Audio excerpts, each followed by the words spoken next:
ইউরোপের আকাশে ভয়ঙ্কর নিরাপত্তা ভেঙে দিয়েছে রাশিয়ার আধুনিক ড্রোন প্রযুক্তি। পুতিনের নব্য ড্রোন ফ্লিটের অপরাজেয় ক্ষমতা ইউরোপীয় দেশগুলোর নিরাপত্তা সংক্রান্ত ভাবনাকে চরমভাবে প্রভাবিত করছে।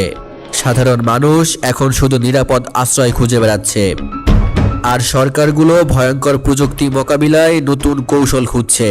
রাশিয়ার ড্রোন আক্রমণই যেন ইউরোপে কান্নার আওয়াজ তৈরি করেছে, যেখানে নিরাপত্তা, অবকাঠামো এবং রাজনৈতিক স্থিতিশীলতা একসাথে ঝুঁকির মুখে।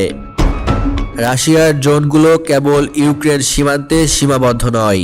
ইলেকট্রনিক যুদ্ধ, নেভিগেশন জ্যামিং এবং অত্যাধুনিক সেন্সর ব্যবহারের কারণে এগুলো ইউরোপের শহর, শিল্পাঞ্চল এবং বিদ্যুৎ কেন্দ্রও হুমকি হিসেবে ধরা হচ্ছে। বিশেষজ্ঞরা বলছেন, এই ড্রোনগুলো পরিচালনার ক্ষমতা এতটাই শক্তিশালী যে আকাশ প্রতিরক্ষা ব্যবস্থাকেও মুহূর্তের মধ্যে অকার্যকর করে দিতে পারে। ফলে ইউরোপীয় নিরাপত্তা সংস্থাগুলো একাধিক স্তরে সতর্কতা বৃদ্ধি করেছে। বিশেষ করে ইউক্রেন রাশিয়া সংঘাতের পর থেকে ইউরোপের কিছু দেশ যেমন লিথুয়ানিয়া, পোল্যান্ড এবং ফ্রান্স ড্রোন আক্রমণের সম্ভাব্য মোকাবেলায় প্রতিরক্ষা ব্যবস্থা শক্ত করেছে। ড্রোন আক্রমণের সম্ভাব্যতা মোকাবেলায় প্রতিরক্ষা ব্যবস্থা শক্ত করছে। সেনা বিশেষজ্ঞরা বলছেন, রাশিয়ার ড্রোন প্রযুক্তি শুধুমাত্র আঘাত হানার জন্য নয়, এটি মনস্তাত্ত্বিক প্রভাব ফেলতেও সক্ষম।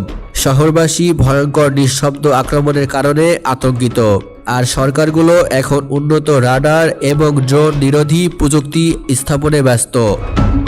আন্তর্জাতিক পর্যবেক্ষকরা মনে করছেন, পুতিনের ড্রোন অপরাজেয় হলেও ইউরোপীয় দেশগুলো কৌশলগত প্রতিরক্ষা ও প্রযুক্তিগত উদ্ভাবনের মাধ্যমে এর প্রভাব কমানোর চেষ্টা করছে। তবে সমস্যা হলো, রাশিয়ার ড্রোনগুলো ক্রমশ আরও উন্নত হচ্ছে। হালনাগাদ সেন্সর, লেজার নির্দেশিত অস্ত্র এবং আত্মনিয়ন্ত্রণ প্রযুক্তি ব্যবহার করে এগুলো স্বয়ংক্রিয়ভাবে লক্ষ্য খুঁজে বের করে আঘাত হানছে।